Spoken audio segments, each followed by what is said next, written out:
segundo video del capítulo de patología del aparato digestivo. Continuamos con el tema de úlcera péptica crónica.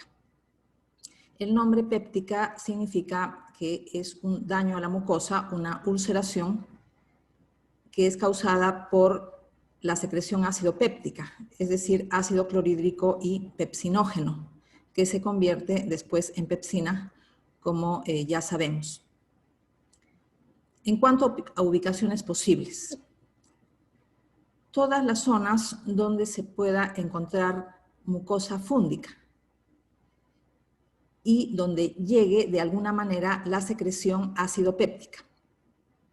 Por ejemplo, tenemos en el estómago, hay mucosa fúndica a nivel del fondo y del cuerpo.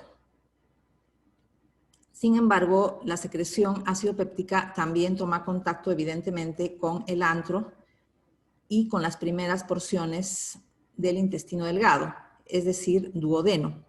Vamos a ver que en algunos casos se producen úlceras pépticas a nivel del yeyuno. Esto sucede en casos de hiperacidez marcada. Cuando hay una acidez severa, exagerada, pueden haber úlceras pépticas inclusive en el yeyuno, cuando lo usual es que existan solamente en el duodeno y de todo el duodeno con mayor frecuencia en la primera porción del duodeno. Otras zonas donde puede llegar la secreción ácido péptica se encuentra el divertículo de Meckel. El divertículo de Meckel puede tener mucosa fúndica ectópica, de modo que a nivel local se produce la secreción ácido péptica y úlceras pépticas a dicho nivel. Tenemos también zonas del esófago tales como el tercio medio o el tercio superior. Ahí puede estar ubicada mucosa fúndica ectópica. Entonces vamos a tener úlceras pépticas a dicho nivel, en la porción media del esófago y en la porción superior del esófago. En el tercio distal del esófago, la úlcera péptica es una consecuencia del reflujo gastroesofágico, como ya hemos visto antes. En cuanto a patogenia, se producen desequilibrios entre factores agresivos y factores defensivos de la mucosa. Vamos a ver un esquema del texto de Robbins sobre estos factores. En cuanto a los factores defensivos, tenemos el moco de la superficie, producido por las células del epitelio superficial. Tenemos la secreción de bicarbonato en el moco. El bicarbonato también es producido por las células del epitelio superficial, que también se llama epitelio foveolar. Tenemos el flujo sanguíneo de la mucosa. El flujo sanguíneo de la mucosa puede recoger todos los iones hidrógeno que hayan refluido desde la luz del estómago hacia la mucosa. Puede haber un flujo retrógrado de iones hidrógeno, es decir, de protones, del lumen del estómago hacia la mucosa, y estos iones pasan a la vasculatura de la mucosa. Entonces, el flujo sanguíneo de la mucosa es también un mecanismo defensivo. Una buena oxigenación de la mucosa igualmente contribuye a mejores defensas de la mucosa gástrica, de tal manera que la isquemia viene a ser un factor agresivo. La isquemia implica que el flujo sanguíneo de la mucosa es inadecuado. Y esto va en contra de los factores defensivos de la mucosa. Tenemos también que los vasos sanguíneos de la mucosa tienen un pH alcalino, de modo que hay una secreción ácida hacia el lumen del estómago, secreción de ácido clorhídrico, pero hacia los vasos sanguíneos, las células parietales de la mucosa secretan iones tipo bicarbonato. Tenemos también la capacidad de regeneración epitelial. Si hubiera algún daño del epitelio superficial, epitelio cilíndrico simple con una vacuola de mucina, como en las criptas, en los cuellos glandulares en los cuellos glandulares se produce una proliferación activa. Entonces, estas células dañadas pueden renovarse, de modo que la alteración en los procesos proliferativos en los cuellos glandulares puede también ir en contra de los factores defensivos de la mucosa. También tenemos la elaboración de prostaglandinas, por ejemplo, prostaglandina I2 y prostaglandina E2, que favorecen los factores defensivos de la mucosa. En cuanto a los factores agresivos, la secreción ácido péptica es en sí misma un factor agresivo, pero es normal este tipo de secreción. Otros factores agresivos son la infección por Helicobacter pylori, que causa gastritis, como ya sabemos, ingesta de antiinflamatorios no esteroideos. Tenemos los antiinflamatorios no esteroideos que bloquean tanto la ciclooxigenasa 1 como la ciclooxigenasa 2. Los dos tipos pueden causar gastritis, sin embargo, y úlcera péptica también. Sin embargo, los inhibidores de la ciclooxigenasa tipo 1 tienen un mayor riesgo de producir gastritis crónica y ulceración péptica. Tenemos también el tabaquismo, el uso del alcohol, hiperacidez gástrica. Una causa de hiperacidez gástrica son los tumores ubicados tanto en el páncreas como alrededor del páncreas, que se denominan gastrinomas. Estos gastrinomas producen gastrina y el exceso de gastrina causa hiperacidez gástrica. La hiperacidez gástrica puede también tener un componente genético. El reflujo duodenogástrico. El reflujo duodenogástrico contiene bilis y la bilis es también un factor agresor de tipo químico sobre la mucosa gástrica. Tenemos también la isquemia. Hemos visto que un flujo sanguíneo normal es un mecanismo defensivo. Shock también causa isquemia e hipoperfusión, y los antiinflamatorios no esteroideos que tanto causan un daño a nivel local como en la circulación. En cuanto a las diferencias entre erosión y úlcera. Erosión significa daño de la mucosa por encima de la muscularis mucosa. Sin embargo, si el daño de la mucosa va de manera más profunda o se ubica de manera más profunda en relación con la muscularis mucosa, es decir, que compromete la submucosa o de manera más profunda la capa muscular, entonces hablamos de úlcera. En cuanto a los componentes de la úlcera péptica o de una ulceración en general, tenemos la zona necrótica, el defecto, que viene a ser la úlcera. Tenemos la superficie, que tiene material necrótico, restos celulares, detritus celulares, exudado fibrino leucocitario. Más abajo tenemos el tejido de granulación, que como sabemos es el tejido que se forma durante la reparación de las lesiones de los tejidos. Entonces el organismo trata de reparar el defecto formando tejido de granulación. Y más profundamente tenemos la zona fibrótica. La fibrosis va avanzando desde la zona más profunda hacia el tejido de granulación.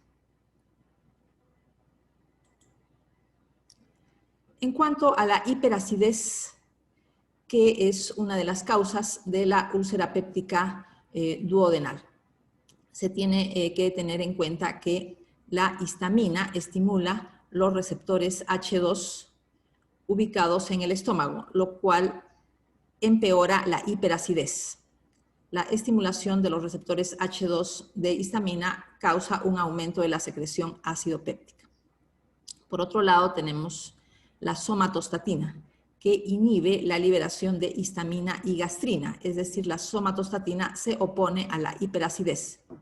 De modo que, como causantes de la hiperacidez, tenemos el aumento de gastrina, tenemos el exceso de histamina, la producción de histamina, y la disminución de la somatostatina. Estos tres factores contribuyen con la hiperacidez a nivel del estómago. Esta hiperacidez también actúa a nivel del bulbo duodenal, porque tenemos el vaciamiento gástrico, el vaciamiento del quimo a nivel del duodeno. Entonces, la hiperacidez también llega hacia el bulbo duodenal, causando úlceras pépticas duodenales. En cuanto a las úlceras pépticas que se encuentran más allá del duodeno, hemos mencionado que son una consecuencia de una acidez exagerada, tal como sucede en tumores denominados gastrinomas. Factores coadyuvantes: infección por Helicobacter pylori, el proceso inflamatorio, es decir, la gastritis por Helicobacter pylori, se acompaña de secreción de citoquinas inflamatorias como cualquier proceso inflamatorio, lo que empeora el daño a la mucosa gástrica. En cuanto a la metaplasia gástrica sucede en el duodeno. En el duodeno, el epitelio normal no es el epitelio gástrico, que es un epitelio cilíndrico simple con vacuola de mucina. Sin embargo, puede haber epitelio foveolar gástrico a nivel del duodeno, es decir, metaplasia gástrica como respuesta a la hiperacidez. Úlcera péptica duodenal, hemos dicho que en el caso de úlcera, la zona necrótica, la zona del defecto, tiene que comprometer más allá de la muscularis mucosa. Caso contrario, si fuera muy superficial por encima de la muscularis mucosa, sería simplemente una erosión. Úlcera gástrica crónica. ¿Por qué decimos que este es un proceso crónico? Porque vemos los pliegues de la mucosa gástrica que confluyen hacia la zona ulcerada. Estos pliegues engrosados implican fibrosis, y para que haya fibrosis, el proceso de cicatrización tiene que tomar algún tiempo. Úlcera gástrica, vemos acá el epitelio gástrico y aquí la zona del defecto. La zona necrótica, material necrótico, detritus celulares, exudado fibrino leucocitario, más abajo. En la superficie del defecto tenemos tejido de granulación, que es la base para la formación de una cicatriz, y más abajo tenemos la zona de fibrosis, que es la cicatrización propiamente dicha. Lo mismo se ve acá, epitelio foveolar gástrico normal, pero acá tenemos la zona del defecto, tejido de granulación y más profundamente la fibrosis. La fibrosis que implica intento del organismo en reparar el defecto. Úlcera péptica crónica profunda. Aquí observamos la mucosa, la muscularis mucosa, la submucosa y la capa muscular, y vemos que el defecto va más allá de la capa muscular. Esto significa una úlcera muy profunda que ha llegado hasta la serosa, lo cual implica perforación. Cuando hay una perforación, el peritoneo cubre la zona perforada, dando lugar a una masa que se denomina plastrón peritoneal. En cuanto al cuadro clínico de la úlcera péptica crónica, es similar al cuadro clínico de la gastritis, es decir, dolor tipo ardor en el epigastrio 1 a 3 horas después de haber ingerido alimentos, y se alivia con la ingesta de alimentos y también con la ingesta de antiácidos. Este tipo de dolor puede aparecer también en la madrugada. En cuanto a complicaciones, tenemos el sangrado. El sangrado puede ser tipo hematemesis, puede ser también tipo melena, es decir, sangre, o mejor dicho, heces negras, heces de color negro por la sangre digerida que ha transitado por todo el tubo digestivo y adopta un color negro debido a la digestión, lo que llamamos melena. También puede ser un sangrado crónico escaso que se manifiesta con anemia. Tenemos también como complicación la perforación de las úlceras pépticas profundas que llegan hasta la serosa, y hemos mencionado al plastrón peritoneal que cubre la zona perforada. Tenemos también la obstrucción. Sabemos que el defecto de la úlcera es reparado por el organismo mediante fibrosis, con un paso intermedio que es la formación del tejido de granulación. Sin embargo, si esta zona fibrótica de reparación de la úlcera péptica se halla cerca al píloro, debido al lumen estrecho del píloro o de las zonas del antro gástrico cerca al píloro, hay un riesgo de obstrucción. Úlcera péptica aguda. Causas: complicación del uso de antiinflamatorios no esteroideos, estrés, tenemos la úlcera de Cushing, que es una consecuencia de una hiperacidez por enfermedad o traumatismo del sistema nervioso. Por ejemplo, cualquier enfermedad o traumatismo que cause hipertensión endocraniana. Tenemos también las quemaduras extensas. Se denomina úlceras de Curling. Igualmente, las quemaduras extensas se acompañan de hiperacidez gástrica. Si hablamos de un proceso agudo, tenemos que tener en cuenta que es un proceso tan rápido que no puede acompañarse de cicatrización. La cicatrización requiere un tiempo. Úlceras gástricas agudas de estrés son muy pequeñas, consecuencia de la hiperacidez. Hay un sangrado. La sangre de estas úlceras agudas puede tomar un color oscuro por la digestión de dicha sangre por la secreción ácido péptica. Evidentemente no hay evidencia de fibrosis, no tenemos los pliegues engrosados que confluyen en las zonas de úlcera, que son típicos de las úlceras pépticas crónicas. Erosiones gástricas agudas. Ya sabemos que la erosión es un defecto muy superficial, pero puede acompañarse de sangrado. Evidentemente no hay signos de fibrosis. Pliegues que confluyen hacia el defecto de la úlcera. Úlcera péptica aguda, edema de la mucosa, hay un punteado hemorrágico, se ve el defecto de la mucosa y ausencia de fibrosis. La fibrosis es típica de las úlceras pépticas crónicas. Erosión gástrica, si tenemos acá la muscularis mucosa y más abajo la submucosa, vemos que el defecto implica solamente una erosión. Es muy superficial, hay una necrosis, pero bastante superficial. Besoar gástrico. Un besoar implica un cuerpo extraño a nivel del estómago. Este besoar puede tener pelos y se llama tricobesoar. Trico significa pelo. O puede tener material vegetal no digerible, que se acumula en el lumen del estómago, dando lugar a una masa constituida por material extraño y se llama en este caso fitobesoar. En el caso de los tricobesoares se han observado en pacientes psiquiátricos que por su anormalidad se arrancan los pelos y se los comen. Estos pelos no son digeribles y se van acumulando a nivel del lumen del estómago. En el caso del fitobesoar puede ser consecuencia de la ingesta de vegetales con cáscaras. Las cáscaras tienen celulosa que no es digerible, o con pepas, que es un material que tampoco es digerible. Puede acumularse este material vegetal no digerible a nivel del estómago para formar un molde que tiene la misma forma del lumen gástrico. Tricobesoar extraído del estómago tiene la forma del lumen del estómago. Se ve como un molde de la cavidad gástrica. Gastropatía hipertrófica.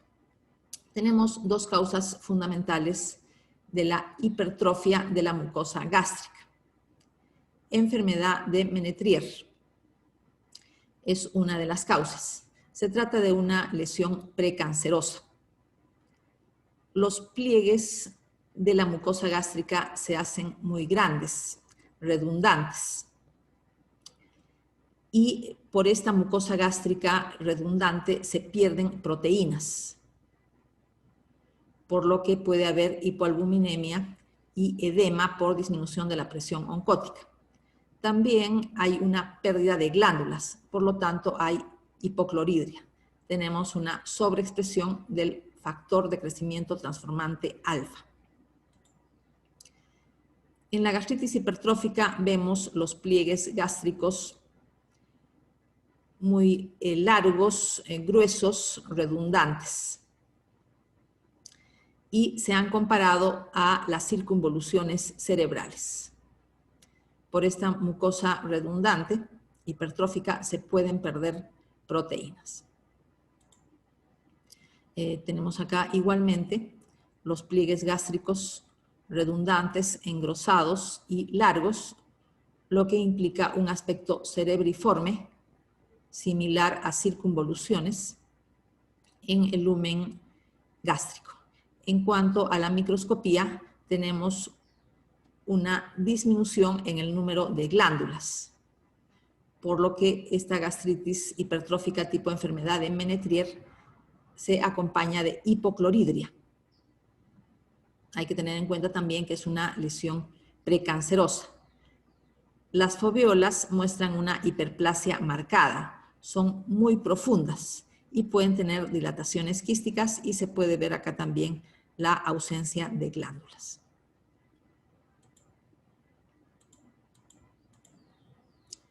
Otra causa de gastropatía hipertrófica es el síndrome de Zollinger-Ellison, que ya se mencionó como una causa de úlceras pépticas a nivel del yeyuno, lo cual es una consecuencia de una hiperacidez exagerada.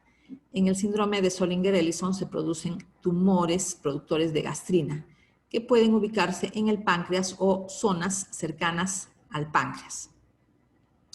El 25% de los casos, los gastrinomas se encuentran dentro de una enfermedad que se denomina neoplasia endocrina múltiple tipo 1. La hiperacidez debido al aumento en la producción de gastrina se acompaña también de hipertrofia de la mucosa gástrica, pero es una hipertrofia en la cual no hay atrofia de las glándulas fúndicas, como sí sucede en la enfermedad de Menetrier.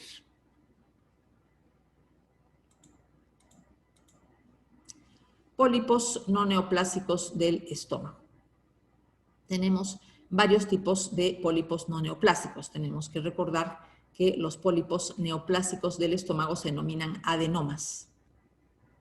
Los adenomas son tumores benignos verdaderos, pero un pólipo no neoplásico es una lesión elevada en la mucosa gástrica que no es un tumor propiamente dicho, es simplemente una lesión elevada que tiene otras causas. Por ejemplo, hiperplasia de la mucosa. Ese es el caso de los pólipos hiperplásicos. Aparecen en un fondo de hipocloridria y gastritis crónica con o sin atrofia. Rara vez pueden tener displasia y degeneración maligna. En cuanto a pólipos amartomatosos, se encuentran asociados con el síndrome de Peutz-Jeghers. Serán tratados cuando hablemos de los pólipos no neoplásicos a nivel del colon. Habrá una mayor descripción de este tipo de pólipos. Lo mismo va a suceder en el caso de pólipos juveniles o pólipos de retención. Van a ser tratados con un poco de detalle cuando se hable de los pólipos no neoplásicos del colon. Este término juvenil implica que son frecuentes en los niños. Pólipos inflamatorios. Son frecuentes en gastroenteroanastomosis. Hay una posible ligazón con el Helicobacter pylori y contienen tejido de granulación. En cuanto a los pólipos de glándulas fúndicas, están asociados al uso de inhibidores de la bomba de protones. Se observa dilatación de las glándulas fúndicas con acortamiento del epitelio superficial. Pólipo gástrico no neoplásico es un pólipo hiperplásico, hay una hiperplasia foveolar, las criptas se hacen bastante profundas. Igualmente tenemos acá un pólipo gástrico hiperplásico. Pólipo de glándulas fúndicas, podemos observar las células parietales y células principales en las glándulas fúndicas y algunas de estas glándulas se dilatan. Este tipo de pólipos está asociado al uso de inhibidores de la bomba de protones para combatir la hiperacidez. Pólipo fibroide inflamatorio. Contiene tejido fibromuscular vascularizado, submucoso con inflamación crónica y eosinófilos. Los adenomas son pólipos gástricos neoplásicos, es decir, lesiones elevadas de la mucosa gástrica, pero constituyen tumores verdaderos. Microscópicamente pueden ser de 3 tipos: tubulares, vellosos o tubulovellosos. Son lesiones precancerosas, es decir, pueden malignizarse. Y cuando son grandes, hay mucho riesgo de que contengan focos de adenocarcinoma. Pólipo gástrico neoplásico pediculado. Si es neoplásico, entonces está dentro del grupo de los adenomas. Adenoma tubular del estómago, un tumor benigno, tiene estructuras redondeadas u ovaladas, hay displasia del epitelio, es decir, los núcleos son alargados, se encuentran en varias capas y tienen hipercromasia, contornos irregulares, pueden tener nucleolos, etc. Adenoma velloso del estómago. Velloso viene de vellosidad, es decir, que el adenoma contiene estructuras alargadas que nos recuerdan las vellosidades intestinales, por eso se llama adenoma velloso.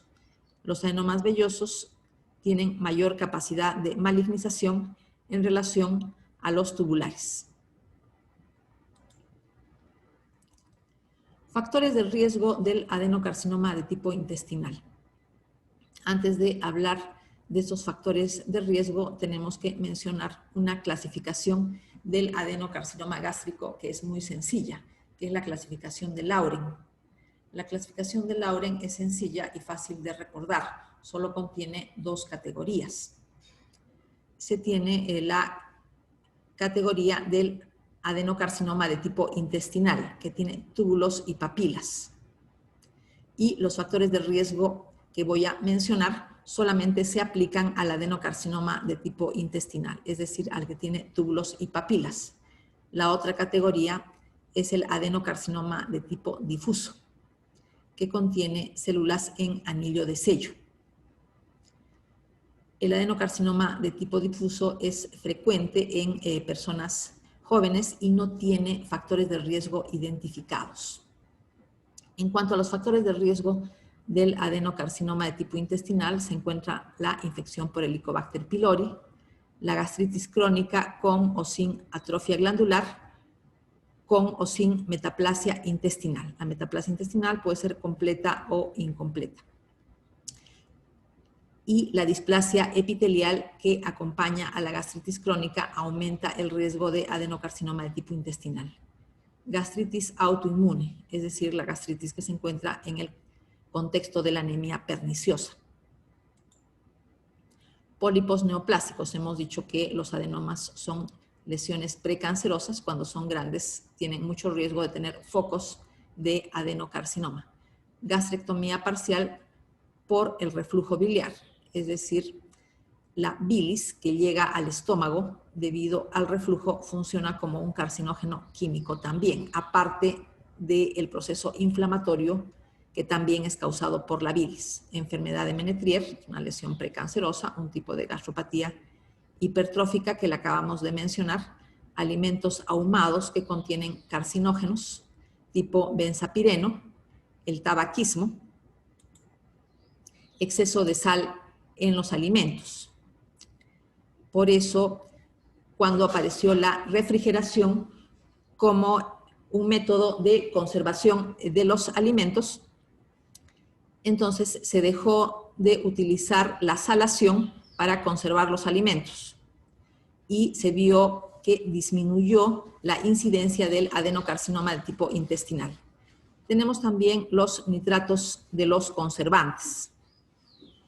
Estos nitratos se reducen a nitritos por medio de bacterias que ingresan con los alimentos, que se encuentran presentes en los alimentos, Y estos nitritos se combinan con las aminas, que también vienen con los alimentos o con algunos fármacos que podemos ingerir para formar nitrosaminas.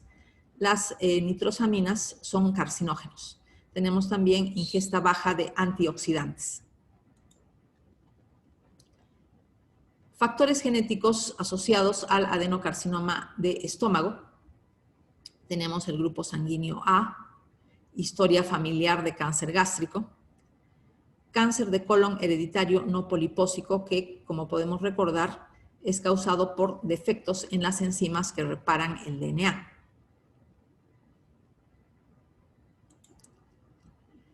Mutaciones en la línea germinal del gen de la E-caderina. En este caso, tenemos un cáncer gástrico familiar de tipo difuso. Mencionábamos la clasificación de Lauren y una de las categorías en la clasificación de Lauren es el cáncer gástrico de tipo difuso con células en anillo de sello. Está asociado a mutaciones en la línea germinal del gen de la E-caderina. Clasificación macroscópica del cáncer precoz o temprano del estómago. Cáncer temprano es aquel cáncer que compromete la mucosa y submucosa, pero no infiltra la capa muscular propia. O sea, es una lesión de tipo superficial. Y la definición del cáncer precoz es independiente de la presencia de metástasis a los ganglios linfáticos regionales. Es decir, si un cáncer solamente compromete la mucosa y la submucosa, aunque tenga metástasis a los ganglios linfáticos regionales, se considera un cáncer precoz o un cáncer temprano del estómago. Igualmente, si la lesión cancerosa compromete no solamente la mucosa y la submucosa, sino también la capa muscular, hablamos de cáncer avanzado del estómago. Y un cáncer avanzado del estómago podría no tener metástasis a los ganglios linfáticos regionales, pero por haber infiltrado ya la capa muscular se considera un cáncer avanzado del estómago. Y evidentemente el pronóstico del cáncer temprano del estómago es mucho mejor que el pronóstico del cáncer avanzado. Tenemos fundamentalmente tres tipos de formas macroscópicas del cáncer temprano del estómago. Tenemos la lesión exofítica, en la cual hay una lesión que protruye hacia el lumen del estómago. Tenemos una lesión aplanada o ligeramente deprimida. Y por último tenemos una lesión excavada, es decir, una lesión tipo úlcera. En cuanto a la clasificación macroscópica del cáncer avanzado del estómago, tenemos la clasificación de Borman. Borman 1, lesión exofítica, es decir, es un cáncer que en profundidad infiltra hasta la capa muscular de la pared gástrica, la capa muscular propiamente dicha, o inclusive hasta la serosa, pero es una lesión que protruye hacia el lumen del estómago. Lesión exofítica Borman 1. Tenemos el Borman 2, que es una lesión crateriforme, es decir, una ulceración con bordes elevados. Vamos a ver una fotografía, es Borman 1, lesión exofítica. Borman 2 es una lesión crateriforme. ¿Por qué se parece a un cráter? Porque es una lesión que implica una úlcera, pero los bordes de la úlcera están elevados. Por eso esta lesión se le compara con un cráter y corresponde a lo que se denomina Borman 2.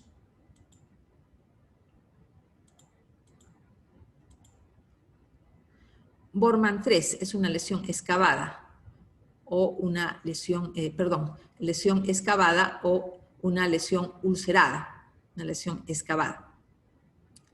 Borman 4 es linitis plástica, aspecto en bota de cuero. La linitis plástica implica que el cáncer se disemina de manera horizontal, o sea, no en profundidad, ni tampoco creciendo hacia el lumen, sino de manera horizontal.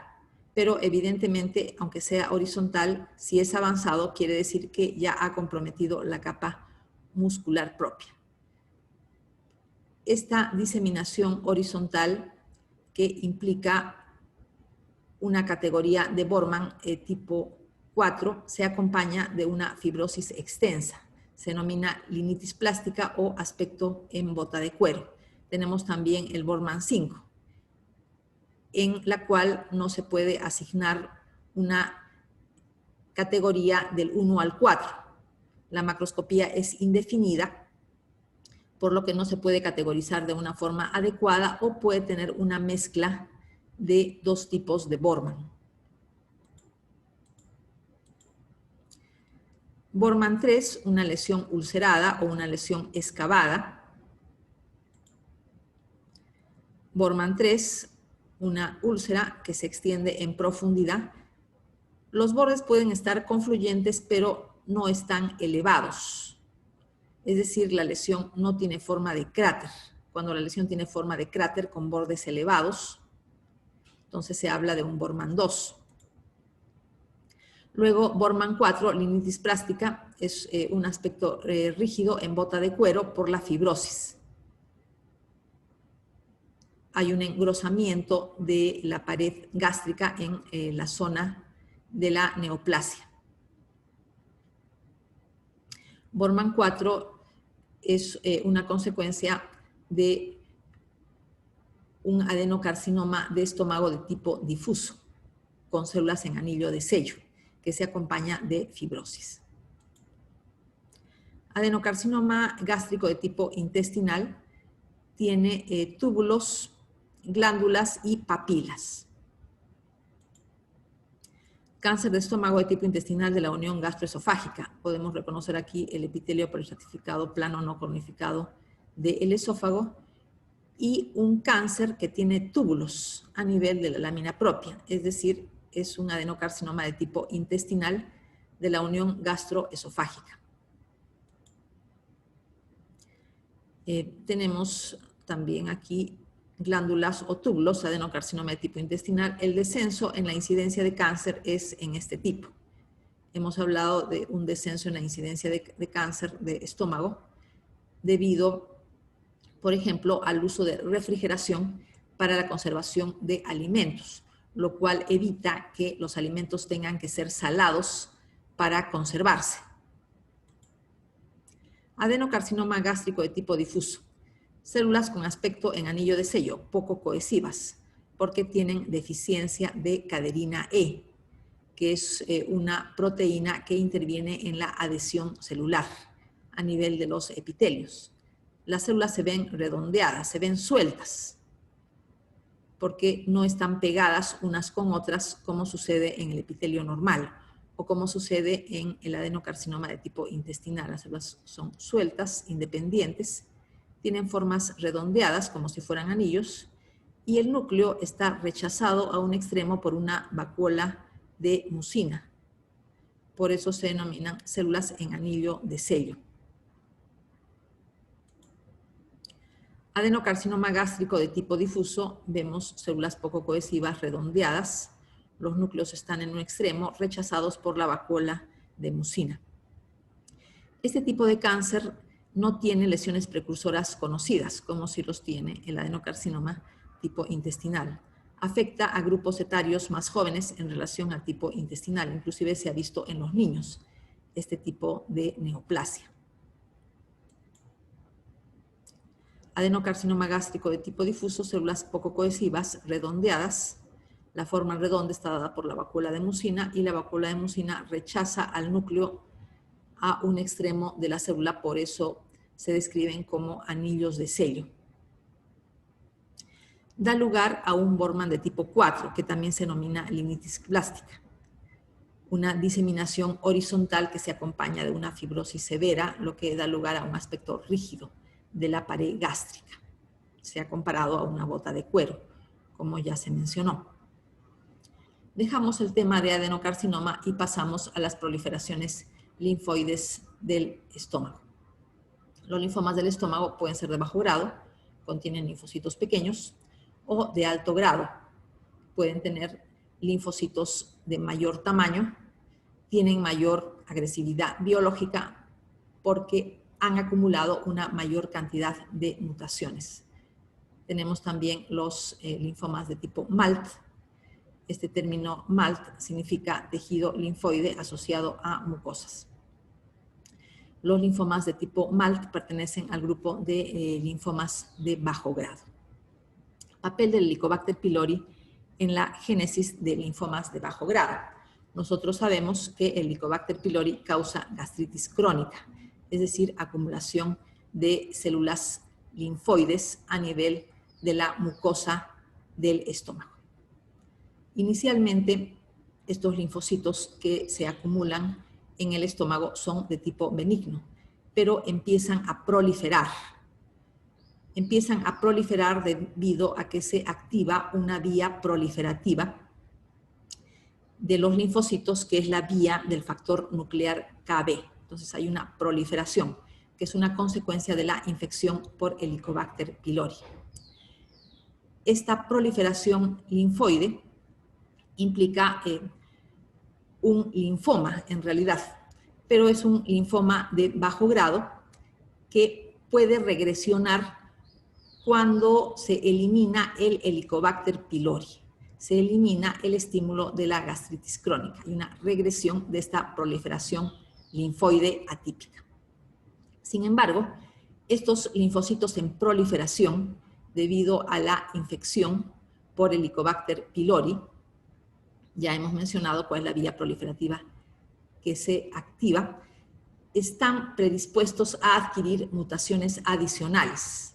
Cualquier célula en proliferación activa está predispuesta a adquirir mutaciones adicionales que van a hacer que la vía del factor nuclear KB quede permanentemente activada, pero ya no por la inflamación, es decir, no una estimulación de esta vía proliferativa debido a la presencia de antígenos, sino esta vía proliferativa pasa a estar activada de manera constitutiva por mutaciones permanentes.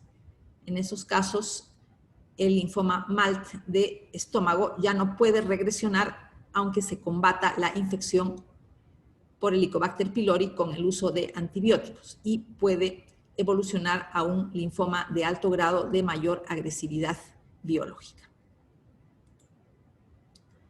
Los linfomas de bajo grado, tales como los linfomas MALT, asociados al Helicobacter pylori, tienen un crecimiento lento, regresionan con antibióticos, tal como lo hemos mencionado, y no tienen mutaciones activadoras de la vía proliferativa del factor nuclear KB. Esta vía proliferativa del factor nuclear KB se activa por la presencia de antígenos, tales como los antígenos del Helicobacter pylori. Pero cuando se adquieren mutaciones adicionales, esta vía proliferativa queda persistentemente activada y pasa a ser independiente de la presencia de antígenos.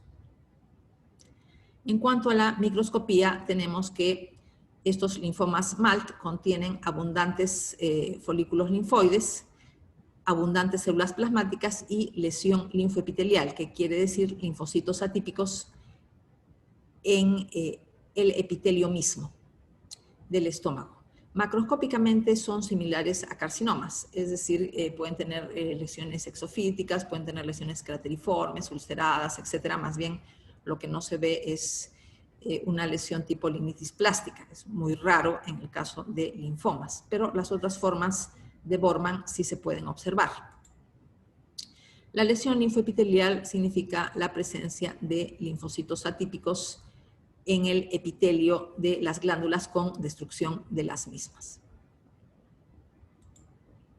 Igualmente acá tenemos glándulas gástricas o epitelio glandular gástrico con linfocitos atípicos a dicho nivel. A esto se denomina lesión linfoepitelial. Es típica del linfoma MALT del estómago. Inmunohistoquímica en los linfomas MALT del estómago. Se trata de linfomas de linfocitos B. Entonces, estos linfomas son positivos para linfocitos B, tales como es decir, positivos para marcadores tales como CD19, CD20, típicos de linfocitos B, y negativos para CD5 y CD10. Alteraciones moleculares asociadas a la activación de la vía proliferativa del factor nuclear KB dependiente de antígenos.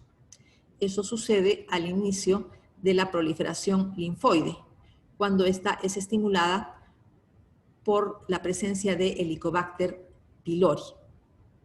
Pero después estas alteraciones moleculares se hacen permanentes y son independientes de la presencia de antígenos.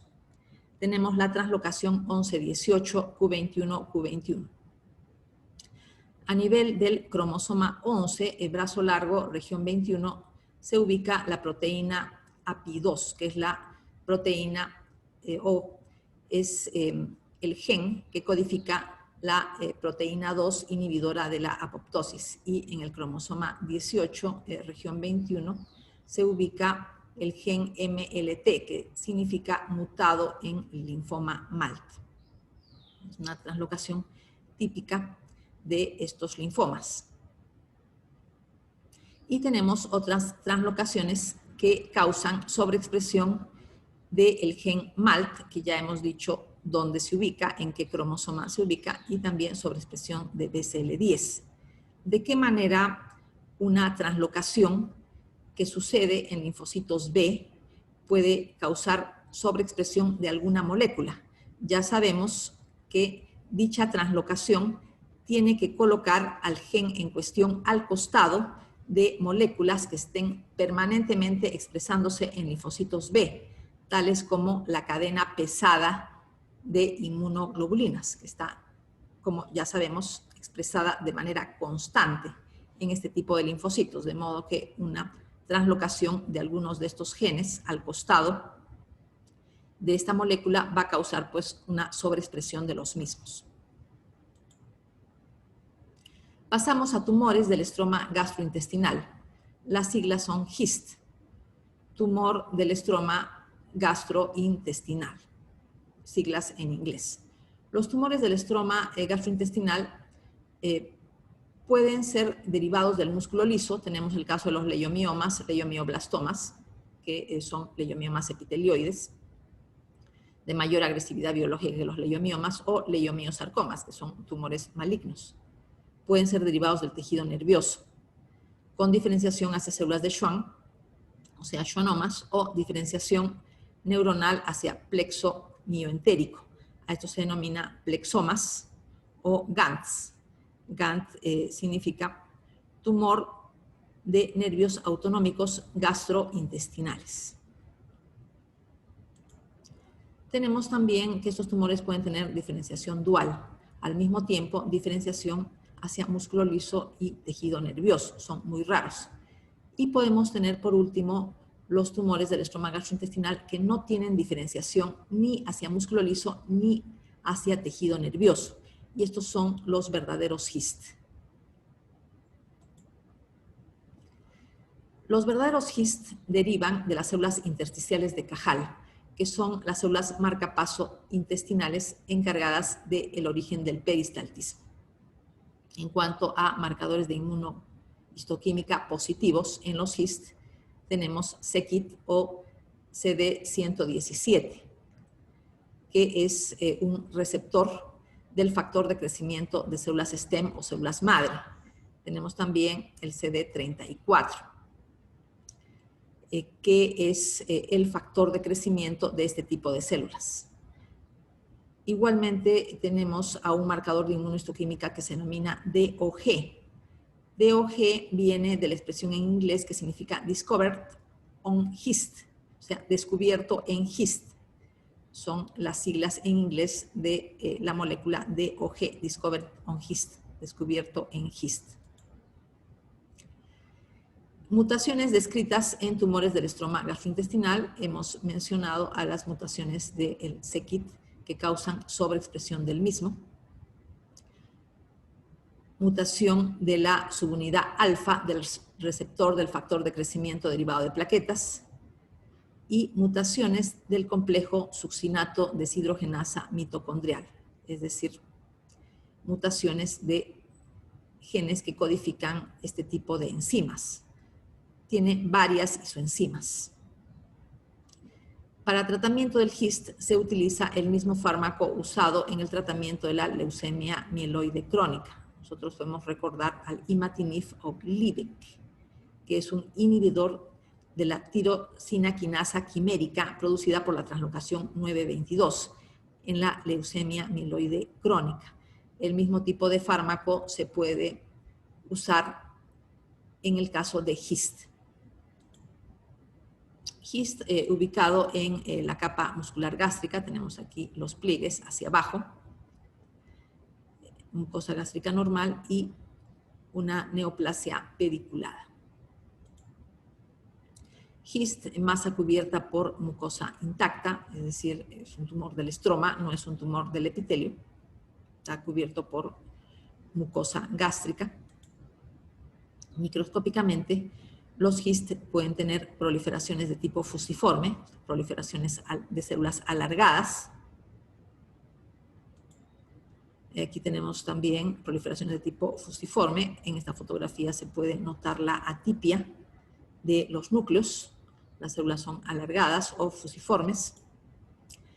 El HIST también puede tener células epitelioides, o sea, citoplasmas amplios, claros y eosinófilos. Positividad para el c-KIT por inmunohistoquímica. Tenemos entonces que la positividad se ve a nivel del citoplasma de color marrón. Como ya sabemos que sucede en el caso de la positividad para inmunohistoquímica. Tumores benignos mesenquimales del estómago, aparte de los HIST. Tenemos los lipomas, tenemos los fibromas, fibrohistiocytomas benignos. Los pólipos fibroides inflamatorios son lesiones elevadas de la mucosa gástrica, pero no se sabe si son realmente lesiones pseudotumorales, una lesión reactiva de origen inflamatorio o realmente se trata de tumores benignos. Pasamos a patología del intestino. Hemos hablado de la patología del esófago y la patología del estómago. Tenemos que recordar la histología normal de la mucosa intestinal, la mucosa del intestino delgado, que tiene vellosidades intestinales para la función absortiva. Tenemos la vellosidad propiamente dicha, que tiene forma alargada o forma digitiforme. Y tenemos la zona de las criptas de Lieberkühn. En las criptas de Lieberkühn se encuentra la zona proliferativa, que se encarga de la renovación del epitelio. Sabemos que las células de la superficie de la vellosidad mueren por apoptosis y tienen que ser reemplazadas por células que proliferan a nivel de las criptas glandulares y conforme van ascendiendo hacia los bordes de la vellosidad van madurando, de modo que cuando llegan a los bordes de la vellosidad su capacidad absortiva es máxima y se hallan completamente diferenciadas. Tenemos que tener en cuenta que la altura de la vellosidad en relación a la altura de la cripta de Lieberkühn, o sea, de la zona proliferativa, es de 4 a 5 a 1, o sea, 4 a 5 la longitud de la vellosidad y como 1 la longitud de la cripta. Esto tenemos que tener en cuenta para casos de atrofia. En los casos de atrofia, las vellosidades se hacen más pequeñas y se ensanchan. A su vez, el daño del epitelio de la vellosidad da lugar a un aumento de la proliferación a nivel de las criptas glandulares, por lo que las criptas glandulares o criptas de Lieberkühn se hacen hiperplásicas. Tenemos acá la muscularis mucosa, ausencia de glándulas, salvo en el duodeno. En el duodeno sabemos que hay glándulas por encima y por debajo de la muscularis mucosa, que son las glándulas de Brunner. Tenemos acá el colon. El colon no tiene las vellosidades típicas del intestino delgado, tiene un predominio de células caliciformes en relación con las células absortivas con chapa estriada, no tiene células de Paneth, células con gránulos rojos, que sí tiene las criptas de Lieberkühn a nivel del intestino delgado. Gastrosquisis. Se trata de un defecto embriológico de la pared abdominal lateral. No involucra el cordón umbilical, a diferencia del ónfalocele. El ónfalocele tiene una ubicación central. El defecto es de ubicación central. Las vísceras no están cubiertas por ninguna membrana, se encuentran al aire. Por el contrario, en el caso del ónfalocele, las vísceras, que si bien se encuentran fuera de la cavidad abdominal, porque la cavidad abdominal es pequeña, sí hay una cubierta por una membrana. El defecto es central, en comparación con la gastrosquisis, como ya se mencionó. Malrotación intestinal, otro defecto embriológico. En la malrotación intestinal se puede observar una obstrucción duodenal, lo cual da lugar a vómitos biliosos. La obstrucción duodenal es una consecuencia de la presencia de bandas de LAT, que son unas adherencias que unen la pared del ciego a la pared abdominal, propiamente dicha. Pero por la malrotación intestinal, estas bandas de tejido conjuntivo se encuentran sobre el duodeno, produciendo obstrucción a dicho nivel. Entonces, por la obstrucción al duodeno, por estas bandas, debido a que el ciego no está en el lugar adecuado, hay vómitos biliosos, retraso en el crecimiento por malabsorción y sangre oculta en heces. Otras consecuencias de la malrotación intestinal: tenemos vólvulo del intestino delgado, vólvulo del ciego y también tenemos vólvulo del sigmoides.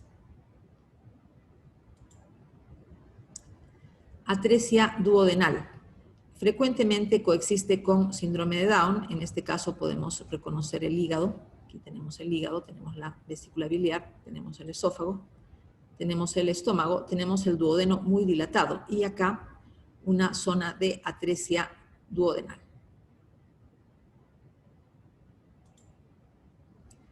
Asa intestinal dilatada por meconio, por eso se ve la coloración verde oscuro, que termina en fondo de saco ciego, es decir, se trata de otro ejemplo de atresia intestinal. Se acompaña de polidramnios porque el feto no puede deglutir ni absorber el líquido amniótico. Pasamos a enfermedad de Hirschsprung. La enfermedad de Hirschsprung consiste en la ausencia de neuronas ganglionares parasimpáticas del plexo submucoso de Meissner y del plexo mioentérico de Auerbach. Ausencia de neuronas a dicho nivel. Consecuencia de una falla en la migración neuronal a partir de las células de la cresta neural. Hay una detención de la migración, de modo que estas células de la cresta neural no llegan hasta el recto, hasta el esfínter anal interno. O puede haber una migración normal, pero hay una necrosis neuronal in situ. Entonces, hay dos posibilidades que explican la ausencia de estas neuronas. El segmento gangliónico carece de inervación inhibitoria intrínseca y permanece contraído. Entonces, la zona que carece de estas neuronas ganglionares permanece contraído.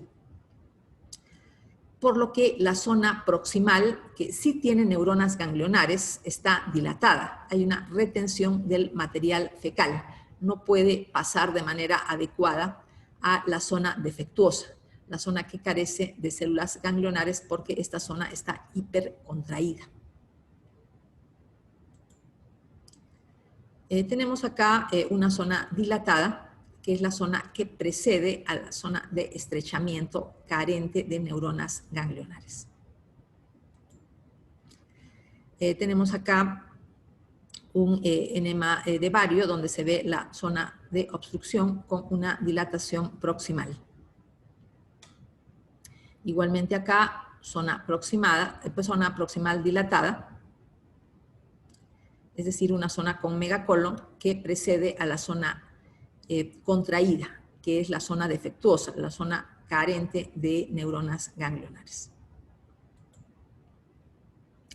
La enfermedad de Hirschsprung puede tener segmento corto, es decir, solamente está afectado el recto, o el recto sigmoides, puede ser de segmento largo, es decir, está afectado el colon más allá del sigmoides, del colon sigmoides. Es decir, colon descendente, colon transverso pueden estar también afectados con la ausencia de neuronas ganglionares. Tenemos también la posibilidad de la aganglionosis zonal colónica, es decir, las neuronas ganglionares encima y debajo del segmento agangliónico. En cuanto a biología molecular, la causa son mutaciones inactivadoras del RET. El RET es un receptor de factores neurotróficos derivados de la glía. Hemos visto que en algunos tipos de neoplasias las mutaciones de RET son más bien mutaciones activadoras. En ese caso, el RET funciona como un oncogen, pero para el caso de la enfermedad de Hirschsprung, las mutaciones más bien son inactivadoras. También pueden haber mutaciones del sistema endotelina, receptor de endotelina. Pasamos al tema de diarrea. Empezamos con diarrea secretora. Sabemos que en el caso de la diarrea secretora, la tonicidad, la osmolaridad de las heces es similar a la osmolaridad del plasma. Una de las causas de la diarrea secretora es la infección por virus. Es decir, daño viral al epitelio mucoso. Tenemos los virus más frecuentes: rotavirus, adenovirus entéricos y norovirus. En cuanto a la morfología del intestino en las diarreas virales.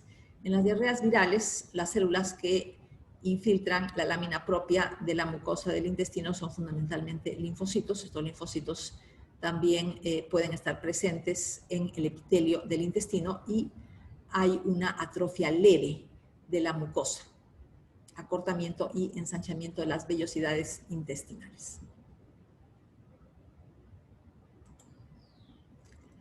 Tenemos que la diarrea secretora puede ser causada igualmente por enterotoxinas bacterianas preformadas, es decir, enterotoxinas que llegan a nuestro organismo con los alimentos. En este caso, la diarrea es causada únicamente por la toxina y no es necesario que la bacteria colonice la mucosa del intestino. Tenemos el caso de las toxinas alimentarias producidas por Staphylococcus aureus, por Bacillus cereus y por Clostridium perfringens. Tenemos otros casos en los cuales es necesaria la colonización bacteriana a nivel de la mucosa del intestino. Las bacterias deben adherirse al epitelio intestinal mediante proteínas tipo adhesinas a nivel de las fimbrias de la bacteria y pueden producir toxinas in situ, es decir, que no producen invasión. La producción de la toxina es local, pero es necesario para que se produzca la diarrea que las bacterias estén adheridas al intestino, cosa que no pasa con el caso de estas enterotoxinas. No es necesario que la bacteria se pegue a la mucosa intestinal que colonice el intestino, pero en el caso de Vibrio cholera, E. coli enterotoxigénica, sí es necesario que la bacteria haya colonizado y se haya adherido al epitelio, aunque no produzca invasión. Tenemos el caso de la toxina del Vibrio cholera, el caso de la E. coli enterotoxigénica, que produce dos tipos de toxinas. Una toxina similar a la del cólera, que se llama toxina lábil, termolábil, y una toxina termoestable. Las dos toxinas intervienen en la patogénesis de la diarrea secretora de la E. coli enterotoxigénica. Tenemos también el caso de la E. coli enteropatogénica. Hay una colonización con adherencia de la bacteria a la mucosa del intestino, dando lugar a lesiones de unión y borramiento, o sea, causa daño de las vellosidades intestinales, sobre todo a nivel de la chapa estriada, la zona absortiva de las células intestinales o enterocitos. Las proteínas que causan lesiones de unión y borramiento son codificadas mediante islotes de patogenia. Tenemos la Escherichia coli enteroadherente, que produce una toxina tipo Shiga, o sea, una toxina similar a la toxina que produce Shigella, y una toxina termoestable similar a la de la Escherichia coli enterotoxigénica. Mecanismo de acción de la toxina producida por el Vibrio cólera. Tenemos que esta toxina contiene una subunidad A y 5 subunidades B. Mediante las subunidades B se une a un fosfolípido típico de la membrana celular, que es el gangliósido GM1, mediante el cual puede ingresar a la célula. Ingresa a la célula y por medio del transporte retrógrado, en el cual interviene una enzima, que es la enzima proteína disulfuro isomerasa, ingresa al retículo endoplasmático, donde se despliega. Una vez desplegada, sale del retículo endoplasmático hacia el citosol con la finalidad de ser destruida mediante el sistema ubiquitina-proteasoma, que es un sistema de destrucción de proteínas mal plegadas que nosotros ya conocemos.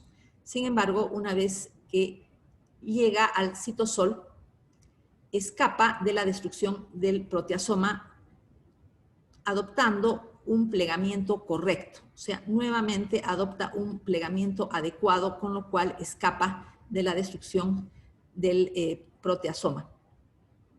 Se une a factores de ribosilación del ADP y mediante esta unión a factores de ribosilación del ADP puede activar a la proteína GS-alfa. La proteína GS-alfa se encuentra activa cuando está unida a GTP, y cuando está unida a GDP, esta proteína es inactiva. Entonces, mantiene a esta proteína GS-alfa activa por periodos prolongados. Y esta proteína, cuando se encuentra activa, a su vez activa a la enzima adenil ciclasa, con lo que se producen grandes cantidades de AMP cíclico de una manera sostenida. El AMP cíclico, que se produce por acción de la adenil ciclasa a partir del ATP, activa a la molécula CFTR, que es un canal de cloro, que nosotros podemos recordarla como una proteína que se encuentra mutada, o un transportador de cloro que se encuentra mutado en la fibrosis quística.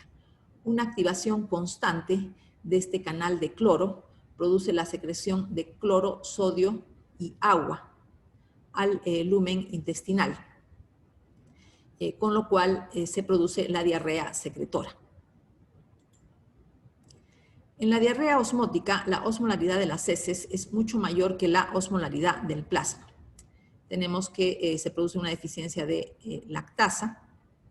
Al no digerirse la lactasa, tenemos una molécula que tiene una fuerza osmótica en el contenido intestinal, con lo cual jala agua de la pared del intestino para causar la diarrea. Lo mismo sucede en el caso del tratamiento con lactulosa. La lactulosa se usa para el estreñimiento, para combatir el estreñimiento. Igualmente es una molécula que no se digiere y tiene una fuerza osmótica, que jala agua al lumen del intestino. Igualmente sucede esto con antiácidos y con los ácidos biliares, es decir, la mala absorción de ácidos biliares es otra causa de diarrea osmótica. La diarrea disentérica es la diarrea en la cual hay una coexistencia de dolor abdominal y material diarreico en escasa cantidad, volúmenes de heces escasos, pero con moco y sangre.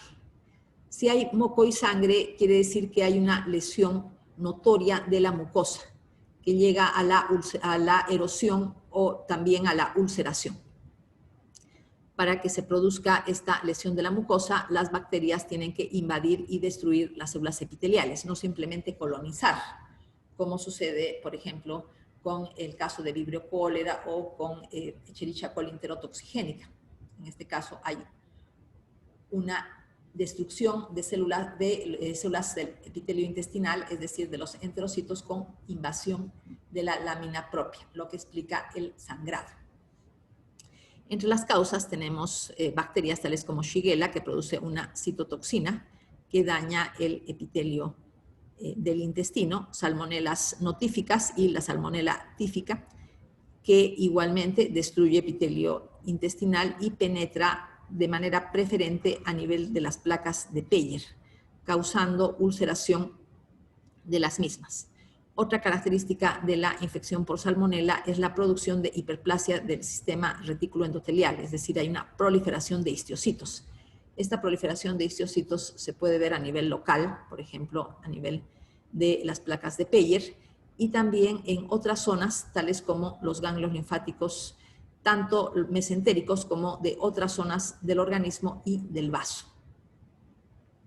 Algunas cepas de Campylobacter jejuni también se acompañan de diarrea disentérica. En el caso del Campylobacter jejuni tenemos la producción de colitis aguda autolimitada. Podemos ver la presencia de neutrófilos. Hay una destrucción del epitelio, vacuolización de los enterocitos. Los enterocitos se hacen cúbicos, pierden la forma cilíndrica normal, se hacen cúbicos debido al daño causado por la bacteria. Tenemos también presencia de neutrófilos en la lámina propia y también en las criptas de Lieberkühn. En el caso de la Yersinia, vemos lo mismo, daño del epitelio por la presencia de neutrófilos, tanto a nivel del epitelio como a nivel de la lámina propia. Escherichia coli enterohemorrágica. Es causado por cepas O157H7, aunque también existen cepas que no tienen esta característica antigénica.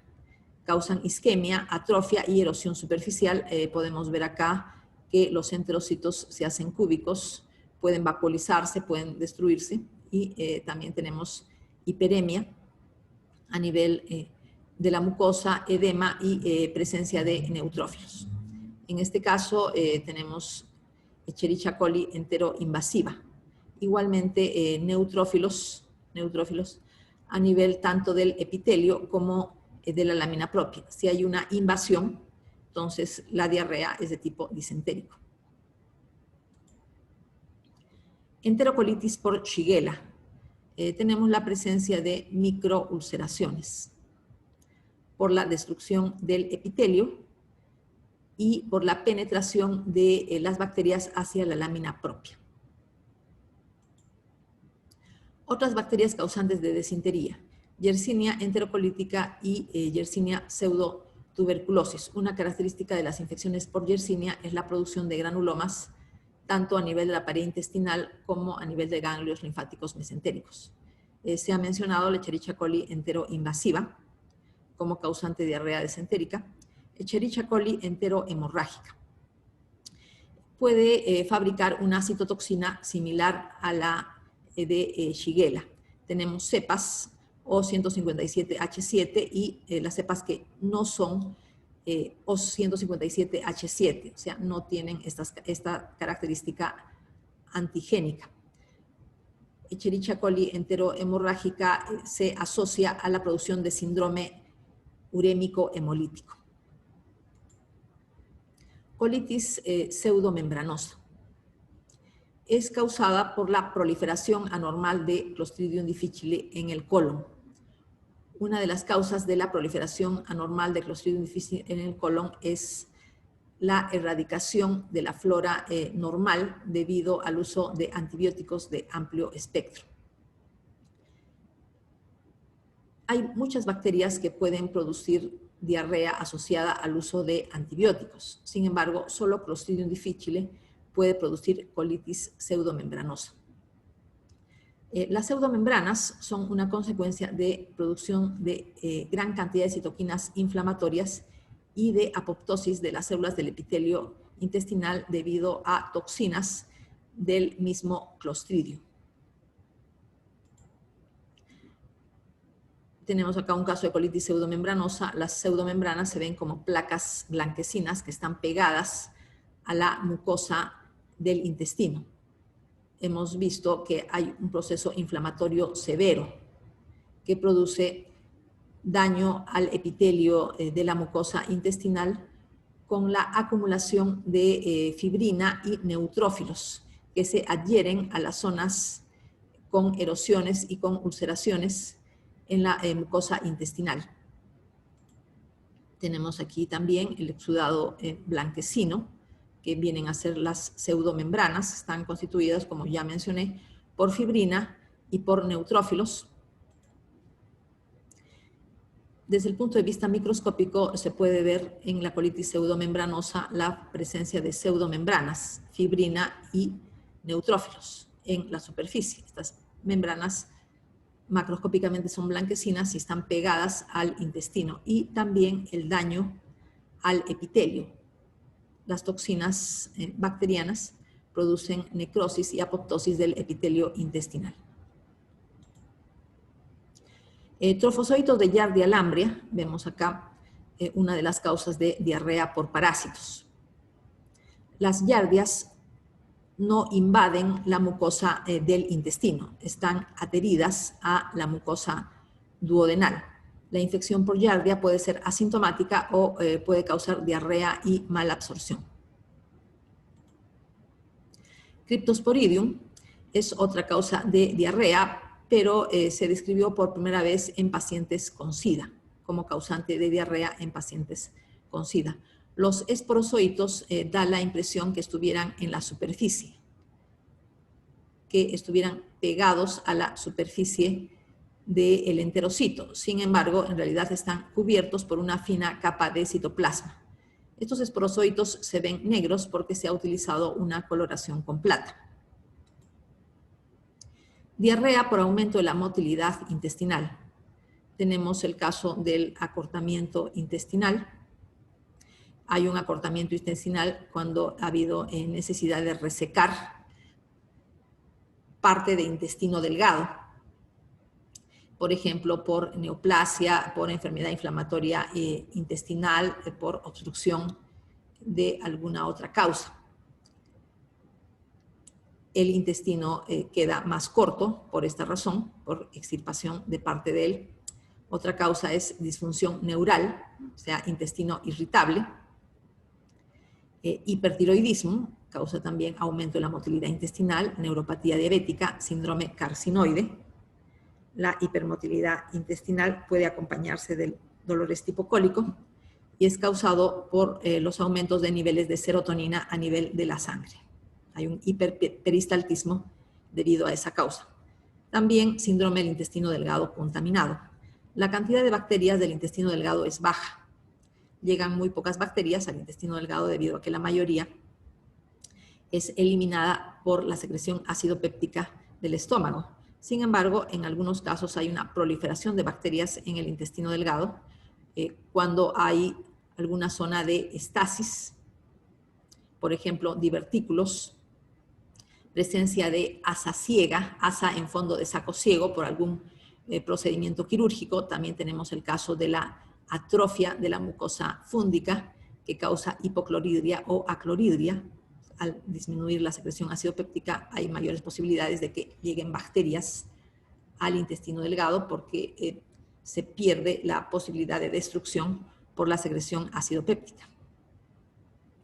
El intestino delgado contaminado se acompaña de diarrea por aumento de la motilidad intestinal. Otras colitis no infecciosas causantes de diarrea, tenemos la colitis por fármacos, antiinflamatorios no esteroideos, colitis por radiación. La radiación causa necrosis de células epiteliales y lesión vascular por fibrosis de la íntima, lo cual se acompaña de fibrosis isquémica y la fibrosis puede terminar en estenosis. Colitis linfocítica, linfocitos intraepiteliales que causan daño epitelial, similar a lo que sucede en la gastritis linfocítica, en la que también se describen linfocitos en el epitelio con daño al mismo. Puede haber una diarrea secretora crónica y dolor abdominal. tiflitis neutropénica. Tiflitis implica proceso inflamatorio a nivel del ciego. Acompaña a casos de inmunosupresión por neutropenia severa. Colitis de la enfermedad injerto contra huésped. También causa diarrea. Hay muerte por apoptosis de las células epiteliales de las criptas glandulares. Hay una vacuolización con muerte de las células epiteliales de las criptas glandulares. Colitis colagenosa. Puede causar diarrea secretora y cólicos. Vemos el epitelio. Puede tener linfocitos dentro del epitelio que causan daño, pero debajo del epitelio vemos una zona fibrótica con colágeno hialinizado. Diarrea por malabsorción intestinal. En el caso del cuadro clínico tenemos malabsorción que se manifiesta por medio de grandes cantidades de grasa en las heces, lo que se denomina esteatorrea. También tenemos distensión abdominal y diversos tipos de desnutrición. En cuanto a los mecanismos de malabsorción, puede tratarse de deficiencias enzimáticas. Por ejemplo, atrofia de la mucosa gástrica. La atrofia de la mucosa gástrica implica una disminución en la producción de pepsinógeno que se necesita para el inicio de la digestión proteica. Sin embargo, los efectos de la atrofia de la mucosa gástrica son escasos en lo que se refiere a la producción de malabsorción. Mucho más notorio en cuanto a malabsorción es la deficiencia en la función pancreática, ya que la secreción pancreática contiene toda una gama de enzimas necesarias para una absorción correcta de los alimentos. En el caso del síndrome de Zollinger-Ellison, es decir, gastrinoma, hay una mala absorción debido a que la hiperacidez del intestino delgado, en realidad del duodeno, de manera particular, causa inactivación de las enzimas pancreáticas. Repito, hay una inactivación de las enzimas pancreáticas por la hiperacidez a nivel del duodeno. La deficiencia de sales biliares causa mala absorción de grasas. Las sales biliares son necesarias para la emulsificación de las grasas y su posterior digestión y absorción. Tenemos acá un esquema para ilustrar diferentes mecanismos de mala absorción. Por ejemplo, tenemos el caso de la deficiente absorción de proteínas debido a deficiencia en proteasas pancreáticas, tales como tripsina y quimiotripsina, que desdoblan las proteínas hacia péptidos pequeños. Pero estos péptidos pequeños, para ser absorbidos, necesitan ser procesados por dipeptidasas que se encuentran en el borde en cepillo o la chapa estriada de las microvellosidades del enterocito. Puede haber una falla a nivel de dichas enzimas. Hay deficiencia de dichas enzimas igualmente en casos de atrofia de la mucosa intestinal en la cual se daña esta chapa estriada. Entonces hay una dificultad en la absorción de aminoácidos. Estos aminoácidos deben pasar primero al enterocito y de ahí a la sangre. En el caso de carbohidratos tenemos una enzima importante que es la amilasa pancreática. La amilasa pancreática procesa los carbohidratos para formar monosacáridos que pueden absorberse de manera directa, pueden ingresar al enterocito de manera directa, o disacáridos, o también oligosacáridos. Pero los disacáridos y oligosacáridos necesitan un procesamiento adicional por medio de enzimas disacaridasas y oligosacaridasas que se encuentran en las microvellosidades de los enterocitos. Por último, tenemos la absorción de grasas en la forma de triglicéridos. Un triglicérido contiene una molécula de glicerol y 3 moléculas de ácidos grasos, de ahí el nombre triglicérido, una molécula de glicerol y 3 moléculas de ácidos grasos. Por acción de la lipasa pancreática, estos triglicéridos se transforman en monoglicéridos y en ácidos grasos libres. Pero estos monoglicéridos y ácidos grasos libres necesitan, además de la presencia de sales biliares, para la emulsificación de los mismos y la formación de micelas mixtas y su absorción hacia el citoplasma de los enterocitos. Una vez en el citoplasma de los enterocitos, los triglicéridos tienen que reconstituirse y pasar a formar parte de lipoproteínas de muy baja densidad y de kilomicrones. Y este tipo de lipoproteínas pasan al vaso linfático de la vellosidad intestinal, que sabemos que se llama vaso quilífero. Hemos mencionado la deficiencia de enzimas de la chapa estriada como una de las causas de malabsorción. Tenemos deficiencia de disacaridasas a nivel del borde en cepillo o dipeptidasas. Una de las causas es el síndrome del intestino delgado contaminado o cualquier causa que dañe el epitelio del intestino, o sea, dañe la chapa estriada de los enterocitos y cause atrofia. Transporte epitelial defectuoso. Tenemos el caso de la A-beta lipoproteinemia, que la vamos a tratar en las siguientes diapositivas, y mutaciones en el transportador de ácidos biliares. Disminución de la superficie de intestino delgado. Por ejemplo, lo que sucede en la resección intestinal, donde sabemos que hay un acortamiento del intestino. Una de las consecuencias es diarrea por aumento de la motilidad intestinal, pero otra consecuencia es la diarrea por mala absorción. En el caso de la enfermedad celíaca, la atrofia de la mucosa intestinal es tan severa que implica una disminución marcada de la superficie absortiva. Y tenemos infecciones que dañan la mucosa del intestino causando mala absorción. Pasamos al tema de enfermedad celíaca, que es una consecuencia de la ingesta del gluten. También se llama SPRU no tropical. Vamos a ver en las siguientes diapositivas el SPRU tropical, que se acompaña también de atrofia marcada de la mucosa intestinal, pero no está relacionada con el gluten. En la enfermedad celíaca hay una atrofia severa, consecuencia de la inflamación de la mucosa intestinal. Hay un aumento en el número de linfocitos intraepiteliales y destrucción de los enterocitos. En cuanto a la patogénesis, se tiene una activación inadecuada de linfocitos T intestinales en personas predispuestas genéticamente. La activación inadecuada es consecuencia de la presencia de antígenos proteicos de cereales. La proteína de los cereales, trigo, cebada, centeno, es el gluten. Y hay una fracción del gluten que se llama gliadina. Se puede detectar anticuerpos antigliadina en sangre en pacientes con enfermedad celíaca. Una de las complicaciones es la presencia de linfoma intestinal de linfocitos T. En cuanto a la patogénesis de la celíaca, se ha mencionado que es causada por el gluten. El gluten es la proteína de los cereales, trigo, cebada, centeno. Pero el gluten tiene una fracción que se denomina gliadina, que es la más importante en la patogénesis de la enfermedad celíaca.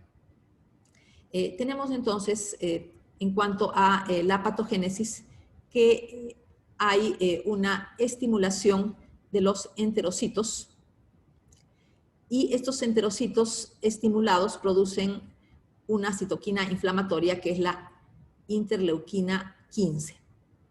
La interleuquina 15 actúa sobre linfocitos T que tienen un receptor que se denomina NKG2D.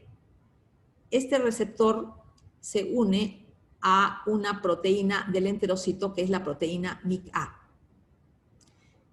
con lo que se activa estos linfocitos T causando daño al epitelio. ¿Por qué los enterocitos aumentan la expresión de proteína MICA?